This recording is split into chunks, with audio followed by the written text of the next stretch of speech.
Hi, I'm David. And I'm Jamie.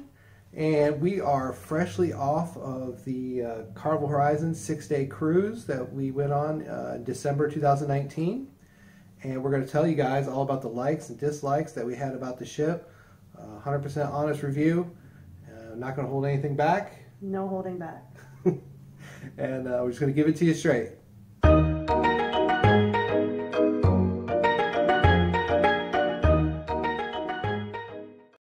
So, we stayed in room 8456. 8456. Now, she said she did that on purpose. She booked that cabin on purpose just for me because I always have a problem remembering the cabin number. So she was like, look, if you can't remember this one, yeah, you're in trouble. You're in trouble. But that was an interior stateroom. It was. And we've stayed in all different kinds of staterooms. Yes, we have. We've stayed in everything from a interior down on deck 1 or 2 all the way up to a spa suite in the, what was that? In the Haven. Haven area of a Norwegian Encore. So we've been everywhere in between. We've got a pretty good idea of what staterooms are like. So first thing we're going to talk about is the stateroom. The stateroom. On the Carnival Horizon. On the Carnival Horizon. And I would say, before I get into my likes and dislikes, I would say that one thing that I do like and I will always like about Carnival is their interior staterooms are far bigger than Royal or Norwegian's. Yeah, especially on their newer ships. Yes. Definitely their newer ships, comparing newer ships to newer ships. Yeah, the Carnival interior staterooms are bigger. Yes, they are. But my number one was the good size of the stateroom. And then my number 2, pro or like, would be that the beds are super comfortable. Yeah. The beds were comfortable. She has lots of back issues and whatnot. And you didn't... I had no problems. The problems that I had with my back were not related to the bed. I did have a lot of problems with my back on our cruise, but they were not related to the bed whatsoever. That wasn't the bed's fault. No. But comparing it, apples to oranges, definitely, or apples to apples, I should say, definitely the bed is probably one of the more comfortable cruise beds I've slept on. I would agree. They had to be newer. They felt good. Well, this ship was only, what, a year? A couple of years old. And a half, 2 years old? Yeah. So. And then the linens were soft. That's important to me. I don't like scratchy linens. So the linens were nice. Yeah, they weren't bad. And the cleanliness of the room would be another big like for me. Yeah. Our room was super clean. And, sometimes you'll see a video where somebody comes in and they wipe down the whole room and, there's dust on the little cloth that they wiped it with. There was no dust to be found. There was no dirt. There was no mildew in the shower. It was smelled spotless. Fresh. Smelled great. Yep. Spotless. And it stayed that way the whole cruise. Our room steward Lawrence, he was impeccable. For me, I think my biggest pros about the room was the power outlets. And if anybody's ever cruised before, you'll know what I'm talking about. But if you haven't cruised before, especially older ships, but even some of the newer ships, they will only have 1 or at best 2 AC outlets, your standard, electrical outlet. But the Carnival Horizon had, not only did it have 2 AC outlets, but it also had 2 USB outlets. So you could charge multiple things, at least 4 things at one time. Now, we'll talk about this in a later video, but we always bring splitters and cruise certified, not power strips. You can't bring surge protectors, but cruise certified power strips stuff. So we have the ability to make more because we've run into the situation where there was 1 regular household AC plug and that's it. Yes. Nothing else. Yes. So if you're trying to charge, you can't even charge 2 cell phones. No. So we have ours. We keep them in our suitcases at all times. When we put our suitcases away, they go with our suitcases. Exactly. So we always have them ready. Yeah, so that was a huge, a huge pro for me. The other big thing was it was kind of a pro and it was kind of a con. And I know we're just doing pros right now. The shower, like NCL, their newer ships, all have the plastic, glass like the lucite shower doors, solid shower door. The Carnival Horizon still has a shower curtain. Carnival, come on now. But the reason I'm putting this as a pro was because this is the first Carnival ship I ever been on where the shower curtain didn't try to wrap around me every day. Now, if you watch our video and you see the room tour, you'll notice the shower isn't square. It's I think it's like it's like a pentagram. It's like 5-sided. It jumps out, and then the shower curtain is on a curved rod, so it's not just straight. So that makes it gives you a little more space, so you're not. You're very fancy. I'm sorry. I'm gonna end up like elbowing you. But it gives you more space, so the shower curtain doesn't wrap around you. So that was, although it was a pro and a con, it was more of a pro. You didn't miss your hug? No, I did not. The hug from the shower curtain. It just kind of creeps me out when I know they're clean. You can tell they're clean because they're pressed and they have lines in them like a brand new shower curtain would. But the thought of it had wrapped around someone else and now it's wrapping around you. Yeah. So I mean, good job on making the best of a bad situation. Yeah. Carnival. So, but the shower, that was a pro for me. All right, so cons. What do you have for the stateroom? I really don't have too many cons for the stateroom. I'd say the number one con for us women would be the lighting in the stateroom, which pretty much every cruise I've been on, unless you're in a balcony room, possibly an ocean view room, you're going to have trouble with lighting. The interior rooms on every ship I've ever been in, you're going to have trouble with lighting. So when you go to do your makeup, hopefully it'll look good. So yeah, the lighting. I can't interject. My makeup was on point every day. I don't know. I'm looking pretty rough in some of them videos, so I don't think mine was. But then again, there were days that I didn't even put makeup on. We were tired too a lot. We were really tired. So and I think we went into vacation being pretty tired. We did, but. So lighting, and then the counter space. Oh, the counter space is just... There are so many places where they could find just like little shelving that they could put in. You're talking about in the cabin itself or the bathroom? Yeah. In the cabin. Okay, because the shelving in the bathroom was pretty good. No, the shelving in the bathroom was fine. Yeah. But you're going to do your makeup. Most likely the other person in the room is going to be getting ready, especially if you're a female and you're with a male. You take longer to get ready than the male does. So you're going to get in the shower first so that you can get ready. And so you're going to be putting on your makeup and you're going to be doing your hair probably in the cabin at the little vanity. That's what we did. And that's what we do. And in the cabin at the little vanity, you're doing your hair and you've got your straightener and your blow dryer and your diffuser and your makeup and there's no room to put any of it. You're sticking stuff in drawers and you're putting stuff on the floor and it's fine. It was fine when I wasn't in the process of actually getting ready. There were little niches and places where I could stuff stuff for the time being. But while I was getting ready, at one point in time I was like holding my hairdryer between my legs, had something in this hand, something in this hand. It's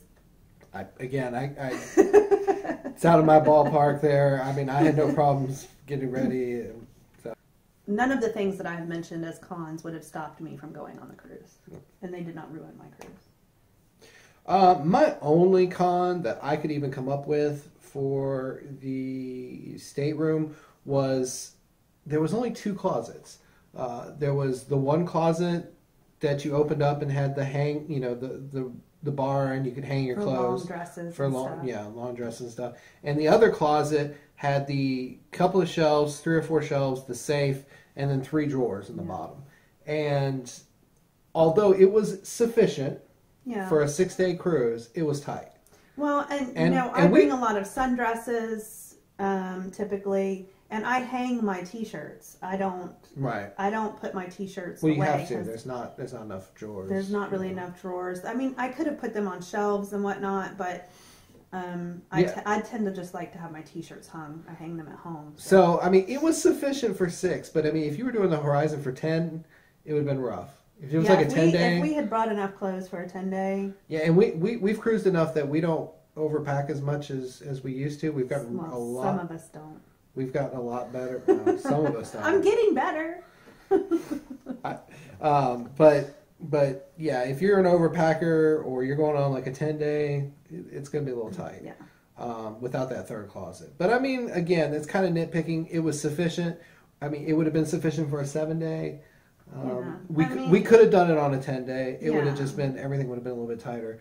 But if I had to pick something, if I had, a dislike about the room, I would have liked a third closet. But all right, so on to food. Now we're going to do a whole video. There was so much food on the Carnival Horizon that we're going to have to make a whole video. Otherwise, this likes and dislikes video is going to turn into like a 2-hour thing. So we're just going to talk in generalities. Trying to keep it short. So.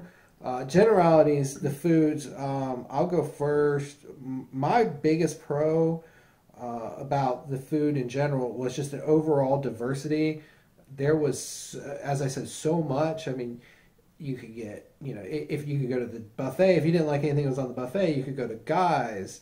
You could go to Blue Iguana if it was lunch or breakfast. You could go to the pizza place. You could go... you should Asian probably specify Guy's Burgers, because there are 2 places. Yeah, Guy's Burger, or and there was so much, and so much of it was complimentary. Yeah. Included in your cruise fare. A good amount of it was. So that was my biggest thing about the food, was just the overall diversity. Another thing that I really enjoyed was the 24-hour pizza with delivery. The pizza was really good. And never saw any lines at the pizza place unless you went up there at like 12, 1 o'clock in the morning. And we didn't go any later than that, so I don't know if the lines persist. But if you do go up there, there's a line. Pro tip, pay the $5 and have them deliver it to your room, because it never took more than 10 minutes after ordering it. No. And you just go on the Hub app if you have the Hub app, or you can even call room service. And it's $5 and they bring it deliver right to your room. Or anywhere on the ship for that matter. Yeah. So if you're sitting in the nightclub, you want some pizza. And as long as you're talking about the Hub app, that was my last big pro, was the Hub app makes the food so much better in that the main dining room, we had anytime dining. Mm-hmm. You go on the Hub app, click check in, they shoot you a text and tell you, it makes it a lot easier. And tell you which where to go, which floor, which dining room. You just show up. I mean, there's no checking in, there's no getting a pager. Yeah. And not all the ships have gone to that, but the Horizon has, and it's very convenient. Yeah, and it doesn't, like, you check in on the Hub app when you're leaving your cabin, and by the time you get down to the dining room, it's saying your table's ready. Well, I mean, I think it depends on what time but it did for us both. Both times we used it. So, but yeah, super convenient. And so, in generalities, those were my favorite things about the food. How about you? What's your likes? My likes, the availability. So, kind of going along with what you said, there are so many places that you can eat. Unless it's like in the middle of the night, then there's just a couple of places. But during the day, there are so many places to choose from. So that would probably be my number one like. And then free food. There's plenty of free food that was good. The amount of complimentary? The amount of complimentary food, because we've been on ships before where if you really wanted to eat good food, it was an upcharge. Most likely you were going to have to pay an upcharge. At least I should qualify that in saying if you wanted to eat good food multiple times a week. Eventually during that week you're going to have to pay an upcharge. And then I would say that the upcharges that there were, they were fairly priced. Right, I agree. $15 for Cucina del Capitano. Yeah. Amazing food. Yeah. So good. So $15 a person for that, well worth it. What would you say? Overall quality was good. Okay. So that's it for me. Good. Cons. The only con I had about the food in general and the food establishments in general on the Carnival Horizon was in the main dining room. And I talked about this a little bit on the vlog. So if you've watched the vlog, you've heard me mention this. It annoyed me because we went to the main dining room on C-Day brunch. But if you ask for a two-top on the Carnival Horizon, there is a very good chance that there will be at least one table, if not two tables, no exaggeration, somewhere between 1 to 3 inches away from you on either side. So, you ask for a table by yourself, you expect to have a table by yourself. I understand it's a cruise ship. I don't expect, vast open spaces between me and the next table. But, I expect 8 inches. 12 inches, somewhere in that range. If I could have that much room. At least 6 inches. But, there was literally, there was no point in asking or waiting for a two-top. For a two-person table. No. You might as well just go ahead and share a table with somebody because it's going to make absolutely no difference. Yeah, for our dining room, when we went for dinner, we sat at the same table both nights that we went for dinner, and there literally was this much space between the two tables. And the second night that we went, thankfully, nobody was there the first night. Nobody ever showed up to sit in that table. But the second night that we went, right as we were finishing up our desserts, a couple showed up to sit there. And I was just like I even had to get up for the man to get in to sit down. Yeah, because there just wasn't enough room. Yeah, so the main dining room's a little tight. That's my only con for generally about the food. What about you? Yeah. The main dining room food was a hit or miss for me. I don't think you have necessarily the same experience. I had no complaints about the main dining room food. On Elegant Night, I ordered lobster tail because I love lobster. But they brought me undercooked. Severely undercooked lobster. It was sushi grade lobster. And that kind of ruined my whole meal. Just that one bite of that. But in their defense, they did make it right. They did take it and bring you back. Our waiter noticed, Hugo noticed that I was not eating my lobster. And actually, I pretty much stopped eating my whole meal because it kind of just turned my stomach.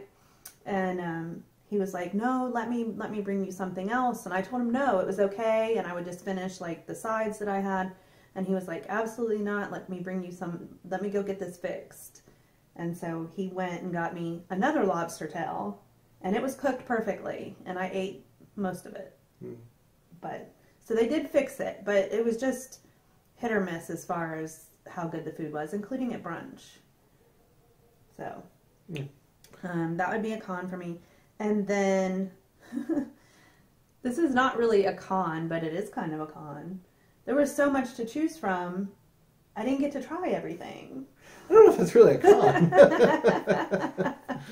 Okay, well, I guess if you want to count it as a con.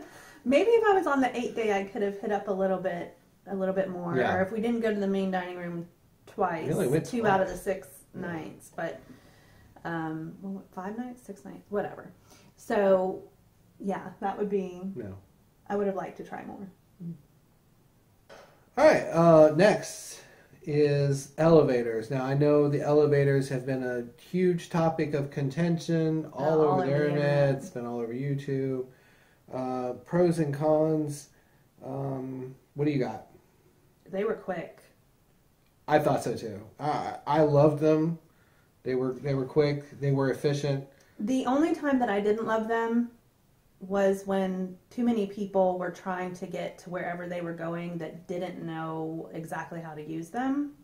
And then you would kind of end up in a situation where you had too many people on the elevator so that you actually could not get on the elevator. Right.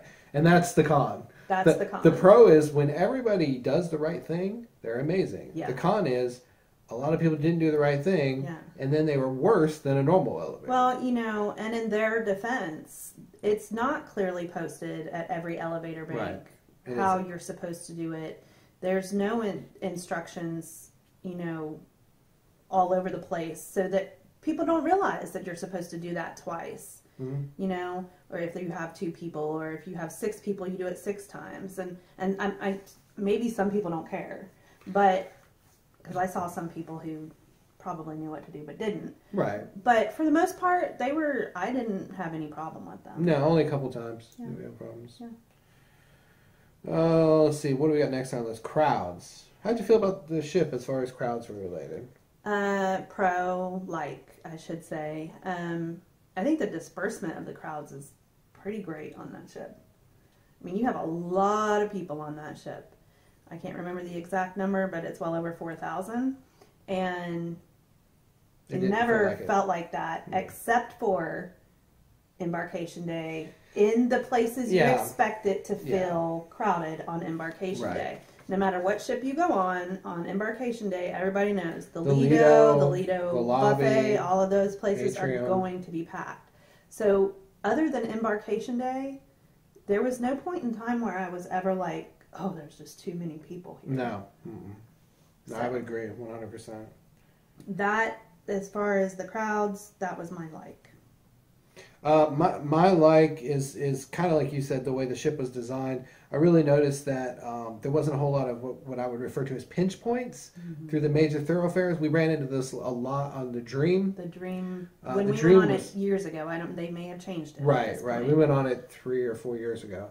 But the Dream had a lot of pinch points, like the main walkways, like through like the casino or the Ocean Plaza like areas, things like that. It would get real narrow where you could only put like 2 people through. So it would get real congested in those areas, and you felt real claustrophobic and stuff. In the evenings, right? And mostly, and never felt like that on the Horizon. It was always felt wide open, even when it was busy. Like when a show let out, you were able to flow through the thoroughfares easily. Yeah. So I really like that. Yeah.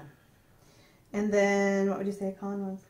My only con for the crowds was the casino.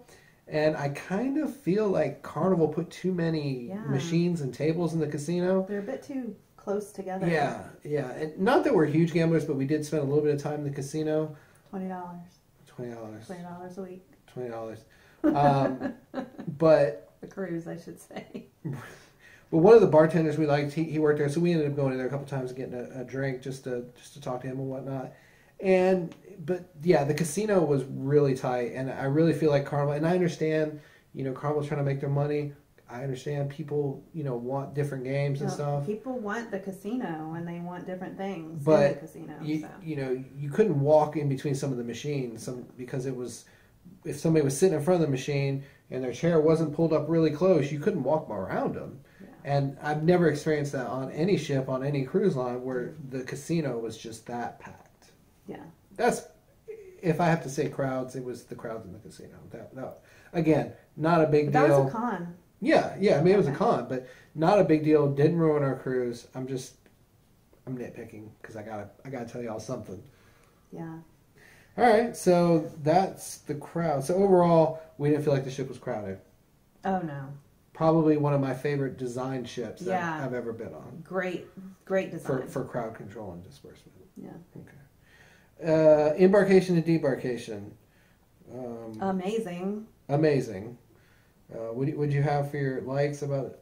My likes are Embarkation and Debarkation. I know they're the same as mine. Embarkation at the primary Embarkation in Miami. Fastest Embarkation ever. It was so efficient, perfect. 15 minutes from the time we stepped out of the Uber to on the ship getting a drink. It was amazing. And we showed up an hour early. And we showed up an hour before our reserved Our reserve time was 12:30 and we got there at 11:30. Yeah. And then even when we would get off at the ports, I never had any trouble. We never, it just flowed right off. We never even stood in a real line. Even Grand Cayman where we had to tender. Yeah, even tendering. Water shuttle. So that would be my likes, is that the Embarkation and the Debarkation at ports of call was really good. Yeah.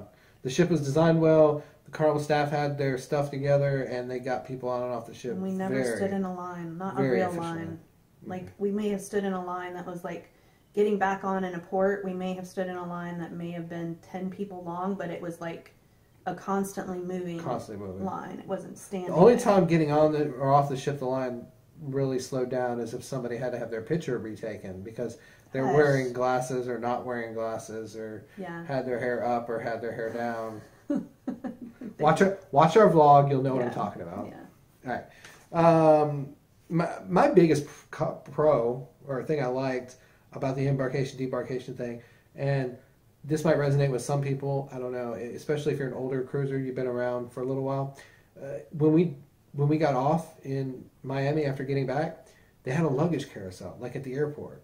And if you remember the days when they just put your luggage in a warehouse, giant warehouse, and you just had to walk up and down and up and down and up and down rows looking for your bag, and people would be pushing and trying to get in.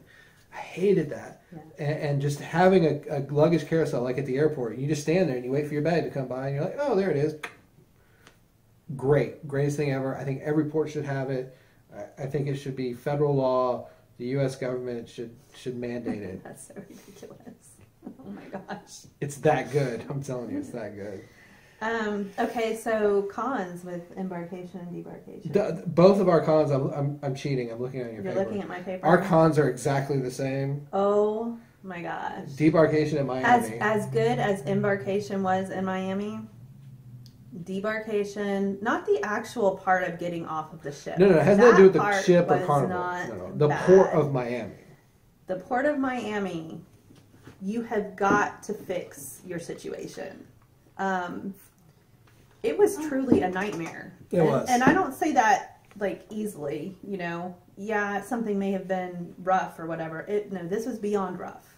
This was and it might have had to do a nightmare. It might have had to do with the fact that we got off the ship later. We got off the ship later, so there were already people arriving by the time that we were getting off the ship. So that, I'm sure, increased the confusion in the situation.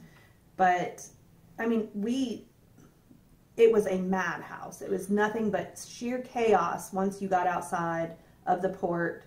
There were people who were parking in front of people who were trying to drive away. Yeah. There were cops giving out tickets for people like getting out of their vehicles and blocking people in, right? Like where you're supposed to continue driving. Right. People were just stopping in lanes yeah. And that's the second time that we've been through Miami and experienced that situation. Once at Norwegian and once with Carnival. So we know for a fact it has nothing to do with Carnival. No, it is the Port of Miami. Port of Miami. And you have got to fix your traffic control issues. Yeah, they need to separate the incoming people and the outgoing really people. Bad. Okay, so that being said, all right. But again, like we said, that has nothing to do with Carnival. That's Port of Miami. So next on our list are our shows. You go. Me go? You okay. go. My likes about the shows were the shows. I think they were the best shows I have ever seen on any cruise ship ever. And we saw two shows. We saw Celestial Strings, which was my favorite, but Soulbound was a very close runner-up.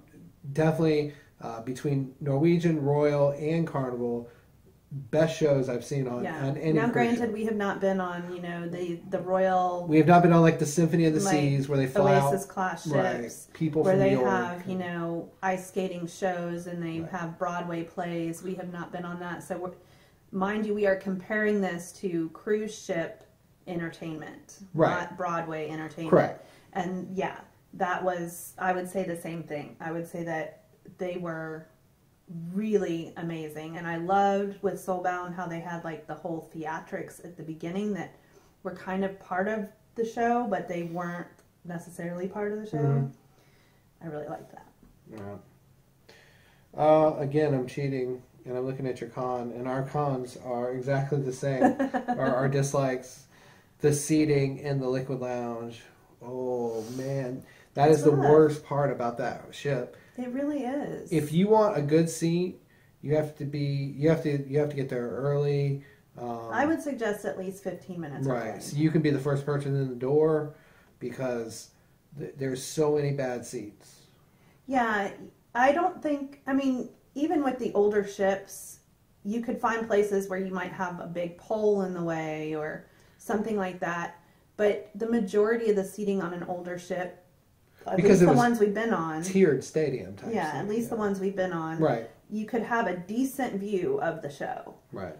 There were seats in that theater where you probably couldn't even see the show because lots of them. Too. Yeah, because somebody would be blocking you. You know, if you're smaller, shorter like me, then and a big guy sits in front of you, the seats were completely level with each other. So on deck 4 or the bottom floor. I can't remember. Yeah, so you would not have been able to see around right. a larger person in front of you.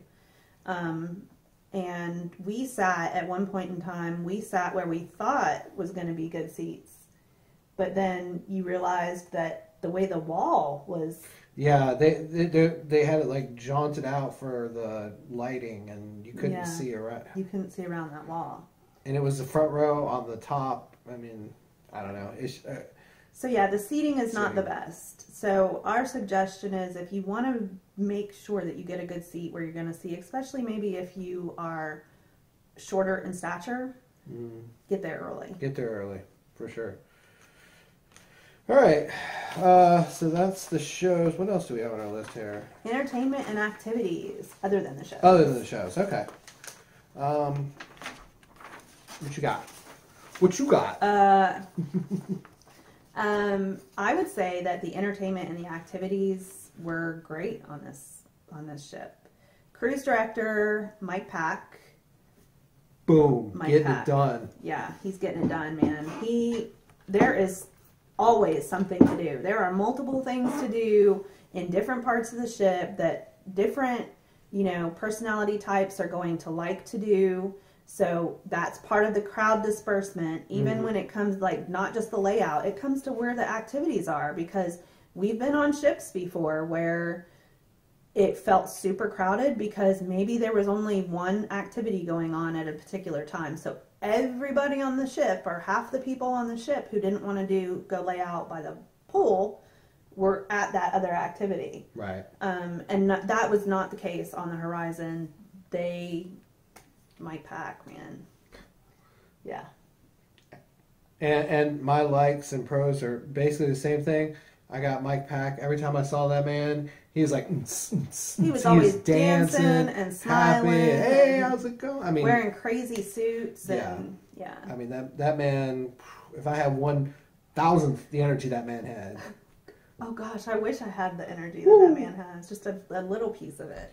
And my other really thing is basically what you said was I really appreciate the variation. We've been on cruise ships before where even if they have lots of activities, they're all centered around the Lido pool area. Yeah. And we're not big outdoor people. No, I mean, no, I like the outdoors, but I don't like sitting in the sun. Right. We're not just going to sit there all day and watch pool games and stuff like that. Yeah, I'm not a sunbather. Right. Yeah. And so this ship had just as many activities inside as they did, if not more, than they did outside. Yeah. So I really appreciate that as a vampire. Yeah, he's like allergic to the sun or something. Right. So that was a big pro for me. Yeah. And my only con, I know you said none, is now you're telling everybody what my cons are? Now you're actually answering for me. Oh, I'm sorry.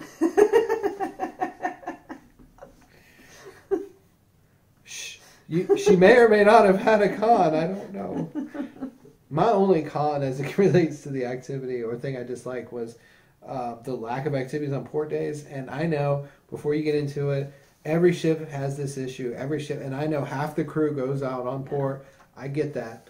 And I'm not saying at, 9 o'clock, 10 o'clock in the morning. But I'm saying...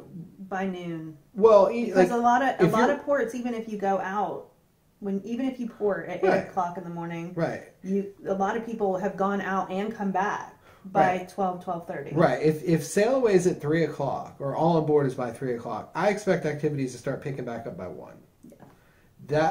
That wasn't so much. No, that one day that we came back, the bars didn't even open until 30 minutes before sail away. A lot of the bars, yeah. So. And if I would have known that, I wouldn't have come back. Not that I'm like an alcoholic. Right. But. You just wanted to go get a drink. I just wanted to go get a drink, and I could have gotten a drink if I was still back in port, which, I could have gotten off the ship and gone and got a drink and then come back, but just, it'd be nice to have more than just... Yeah. Nothing. There was like nothing to do that day. I think we went back and slept or something. But yeah. So what was your dislikes? For entertainment and activities? Uh-huh. None. Oh, okay. Absolutely none. Okay. So I was right. Well, yeah, because you keep cheating and looking for my paper. Don't cheat. Don't cheat. All right. Last but not least, this is your specialty. I'm going to blow through what I have to say, and then I'm just going to take a drink of my soda here and let you finish it off. But I don't have anything to say other than that Oh, okay. Decor and layout. Well, you did have something to say about the layout. You've already said Well, right. it. I've already talked about the layout. Yeah. I loved it. I like the diversity, the dispersion of the crowds, the openness. I like the fact that there was lots of bars on the ship, and they were spaced out well. As far as the decor goes, I'm a guy. I'm not that concerned about the decor. Granted, it was more modern than the old school Carnival, real gaudy gold, stuff going on. But did it in any way affect me? No. But Well, it didn't affect me either. But I some people just have a preference. Sure.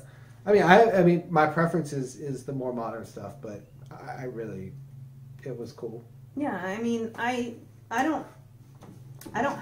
pretty much loved everything about the ship.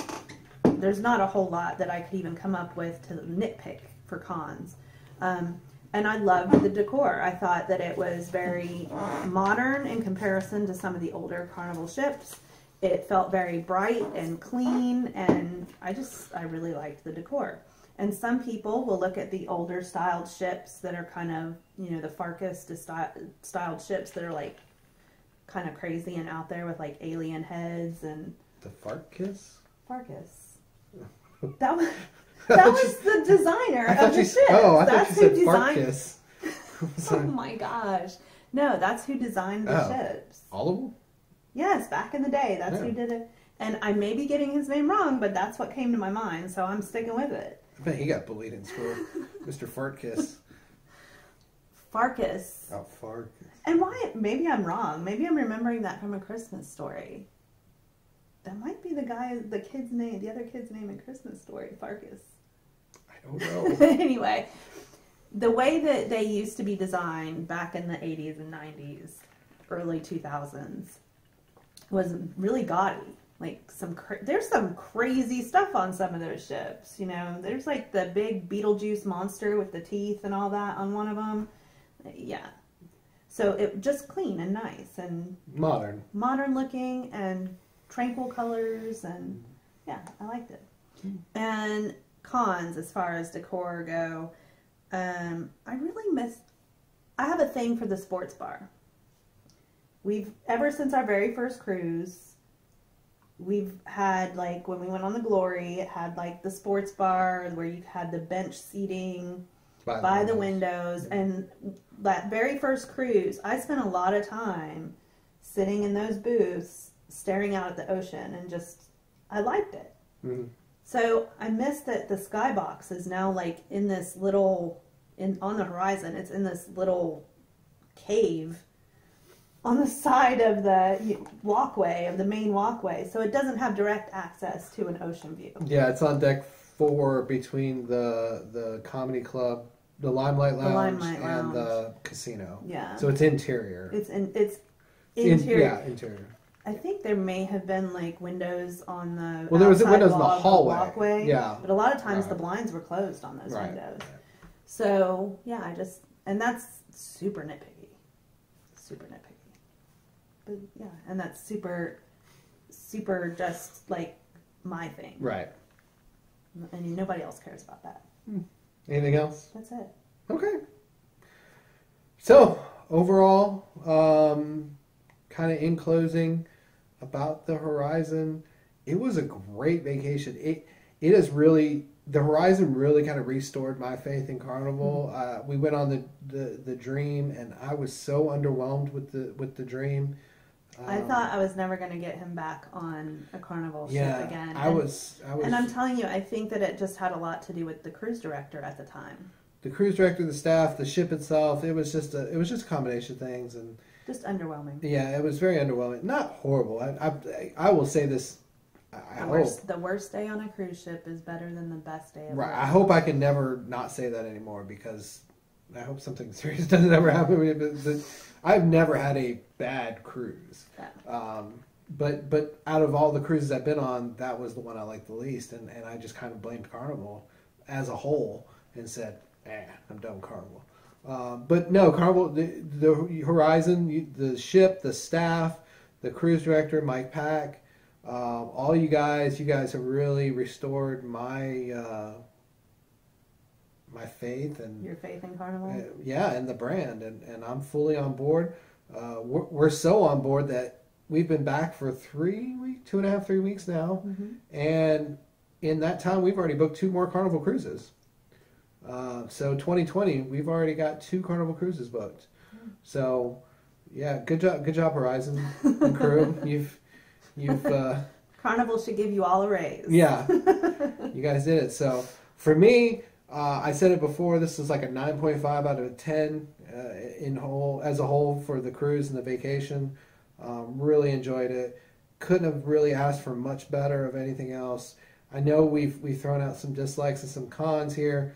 But I know from my point, they're super nitpicky. Super nitpicky. I would go back on the Horizon tomorrow. Yeah, nothing that I said as a con would ever stop me from getting back on that ship. Matter of fact, I really want to take the 8-day.